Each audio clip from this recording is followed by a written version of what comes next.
औंढ्याकडे जाण्यापूर्वी आड गावामध्ये लगबग दिसली म्हणून थांबलो. सगळेच खूपच उत्साहात होते.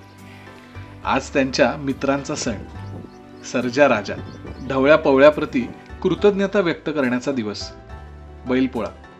बैल म्हणजे आमचं एक दैवतच आहे, सगळ्यात मोठं दैवत. आपण जसं लग्नात नवरदेवाला मान देतो त्याचप्रमाणे आज बैलाचा मान राहतो आमच्याकडं. पण रुई त्याच्या बांधून आणि रंग लावून बाशिंग बांधून त्याचं लग्न लावतो, मंदिरात आणून लग्न लावल्यासारखं, एक लग्न लावण्याचा विवाह झाल्यासारखाच त्याचा सण राहतो.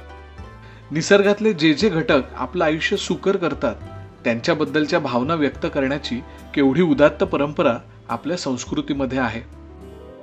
पोळा म्हणजे हा वर्षातून एकच वेळेस येतो.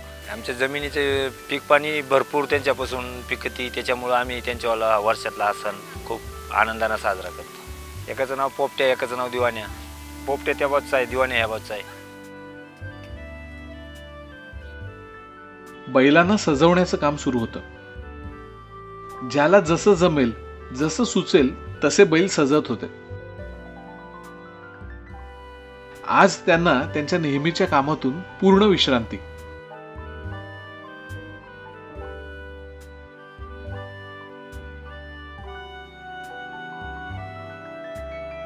पोळा, श्रावणातल्या अमावस्येला येणारा आपला पारंपरिक सण. आज आपण आलो आहोत आडवाडीत. पोळ्याच्या निमित्ताने आपली सफर आहे नटलेल्या ग्रामसंस्कृतीत. बैल पोळा म्हटल्यानंतर आमच्याकडं अतिशय उत्सवातला सण. आम्हाला पोळा दिवाळीपेक्षा किंवा कोणत्याही सणापेक्षा पोळा सण म्हटल्यानंतर आमचा अतिशय उत्सवाचा सण मानला जातो आमच्याकडं.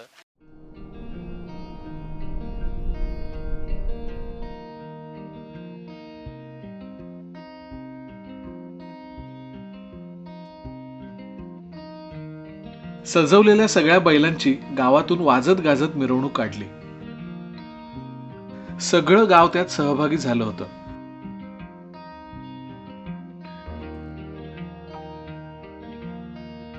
मग ही मिरवणूक गावातल्या देवळाजवळ येऊन थांबली.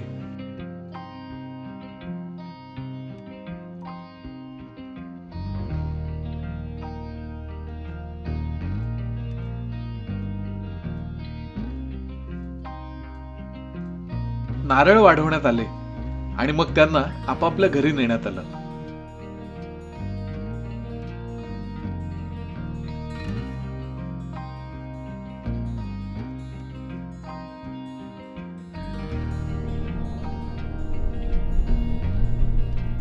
घरी आल्यानंतर बैलांचं कौतुकाने औक्षण करून त्यांना प्रेमाने पुरणपोळीचा घास भरवला गेला.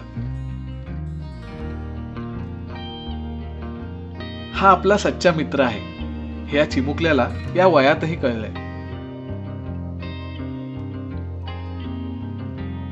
हे मुके मित्र, त्यांना फक्त प्रेमाची भाषा कळते आणि आपल्या संस्कृतीत ही भाषा तर पूर्वापार रुजली आहे. पोळा साजरा करून आडवाडीत मुक्काम केला.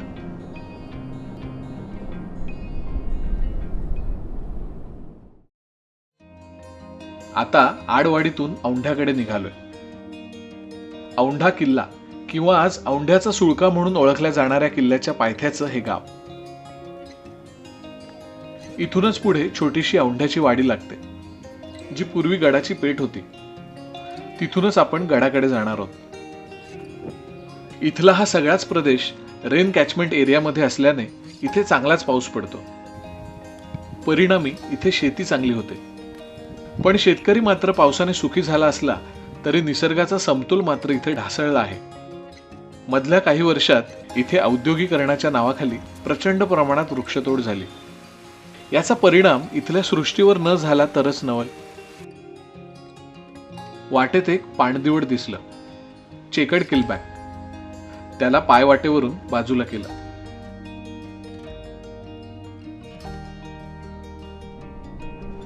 आज औंढा किल्ल्यावर नेणाऱ्या दोन पाऊलवाट आहेत. पहिली वाट गावातून समोरच दिसणाऱ्या उभ्या कड्याच्या घळीमधून नेणारी, जी आपली चांगलीच दमछाक करते. आणि ही दुसरी सोपी वाट, गावातल्या मारुतीच्या देवळापासून जाणारी. आपण या दुसऱ्या मार्गाने औंढा सर करणार आहोत. या वाटेने जाताना थोडा निवांतपणा जाणवत होता. वातावरणही छान होतं, त्यामुळे सुळक्याच्या पायथ्यापर्यंत जायला बरंच चालावं लागलं तरी फार थकायला झालं नाही. वाटेत एक छोटं मंदिर लागलं, सोबत भल्या मोठ्या पवनचक्क्यांची रांग.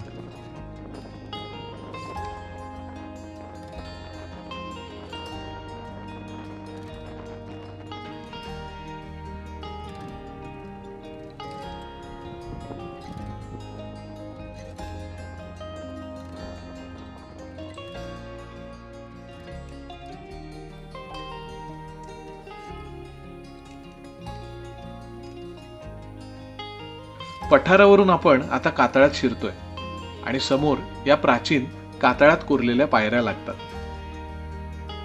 गडोगडी असणाऱ्या अशा अनेक कोरीव पायऱ्या म्हणजे महाराष्ट्राचा कणखर प्राचीन वारसा आहे.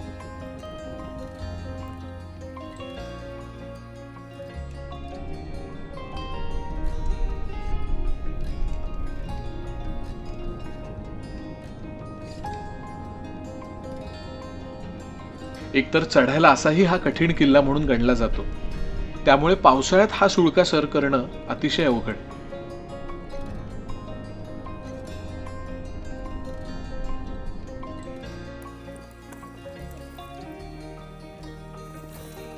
सुळका डाव्या हाताला ठेवून वाट धरली. सगळं मस्त हिरवगार झालं होतं.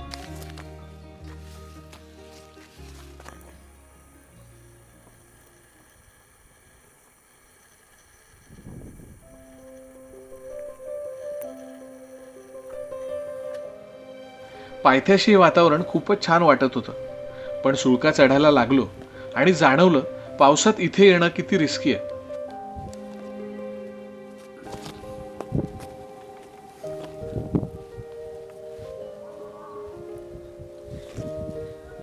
इथून पुढे औंढ्याचा रॉक पॅच लागतो.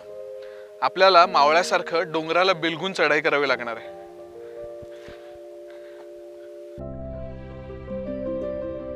पावसाळी वातावरण, सततचा वारा आणि निसरडी वाट, पायऱ्या आणि खोबण्या यांचा व्यवस्थित अंदाज घेऊनच औंढा चढावा लागतो.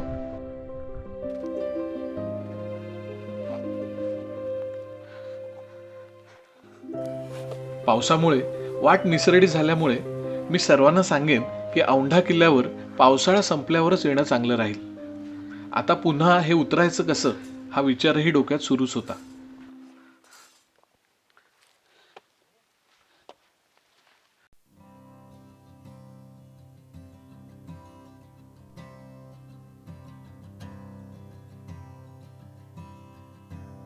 धुक्यातून वाट काढत माथ्यावर येऊन पोहोचलो.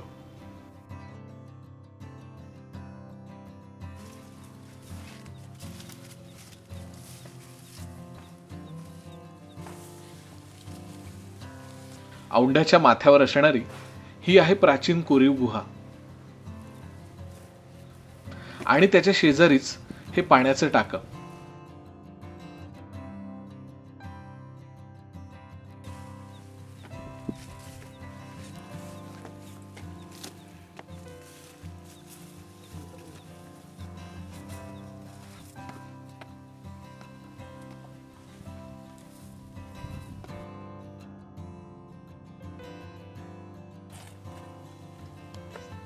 औंढा किल्ल्याला त्याच्या महत्वाच्या आणि नकाशावरील नेमक्या जागेमुळे मध्ययुगात महत्व होतं.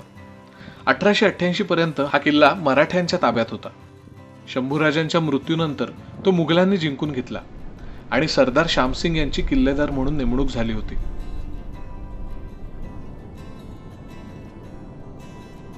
गडावरचं मुख्य आकर्षण म्हणजे हा निसर्गतःच शिवपिंडीसारखा तयार झालेला सुळका.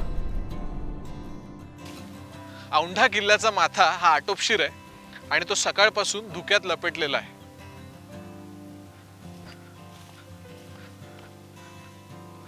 आपण ज्या बाजूने गडावर चढलो त्याच्या मागच्या बाजूच्या या कातळ कोरीव पायऱ्या, आज ह्या पायऱ्या वापरात नसल्या तरी ते गडाचं आयुष्य हजाराच्या आकड्यात नेतात. चला बघूया.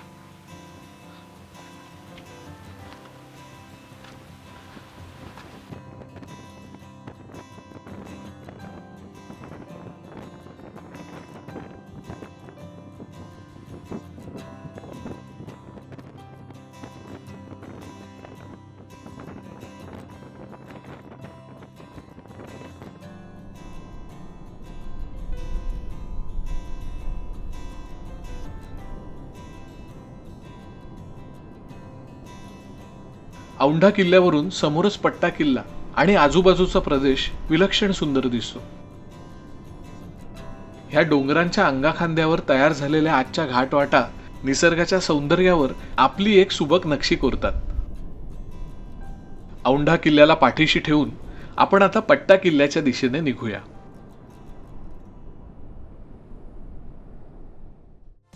कॅमेरा घेऊन ठेवलाय, पण त्याचा हवा तसा वापर करता येत नाहीये, किंवा कोणता कॅमेरा घ्यावा हेही समजत नाहीये का? बदलत्या टेक्नॉलॉजीप्रमाणे बरेच कॅमेरे सध्या उपलब्ध आहेत. गोप्रो सारखा अगदी लहान कॅमेरा कुठेही लावून भन्नाट शॉट्स घेता येतात.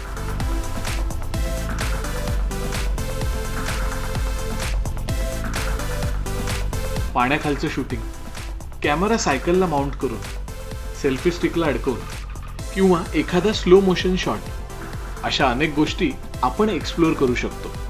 ट्रॅव्हल फोटोग्राफीमध्ये DSLR कॅमेरा आणि गोप्रोचा बेस्ट यूज कसा करता येईल याबद्दल मी सांगणार आहे. Composition, camera settings, studio lighting अगदी सोप्या पद्धतीने समजून घेऊया.